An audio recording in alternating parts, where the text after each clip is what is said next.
इमाम हुसैन अलैहिस्सलाम जी अज़ीम क़ुर्बानी खे भेटा ॾियण जो सिलसिलो जारी आहे। शब आशूर ते ॻोठ नओं ठारो वधो में मजलिसुनि ऐं मातमी जुलूसनि जो सिलसिलो जारी रहियो। मरकज़ी जुलूस सैयदनि जी हवेली मां बरामद थियो, जेको इमाम बारगाह दरे बतूल वटि नहर थियो।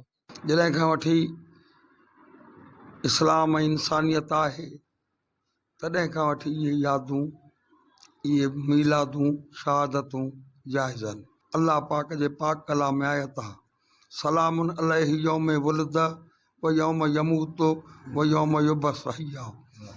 याद आदम अलैहिस्सलाम खां वठी इहो सिलसिलो ईसा जी यादि, हज़रत इस्माइल जी यादि, हज़रत ज़करिया जी यादि, हज़रत यहया जी यादि जे गुज़श्ता उम्मतुनि जा ॾींहं मल्हाइजनि था। डॉक्टर नज़ीर वदे जे घरां ताबूत बरामद थींदो आहे। मरकज़ी जुलूस जेको सालनि खां वठी अंजुमन गुलशन महदी जे निगरान में निकिरंदो आहे, उहो मुख़्तलिफ़ रस्तनि खां अची उते हुसैनी चौंक ते मजलिस थींदी आहे। मौला हुसैन जी अज़ादारी आहे, घर घर असांजी अज़ादारी मौला हुसैन जी हले थी। हे क़दीमी अज़ादार आहिनि हिते नए ठारे वधे में।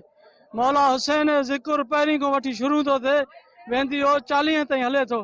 शब आशूर जी मजलिस खे मौलाना असद अली शर, सैयद तौक़ी रज़ा शाह, मौलवी आरिफ हुसैन जतोई ऐं ॿियनि ख़िताब कयो।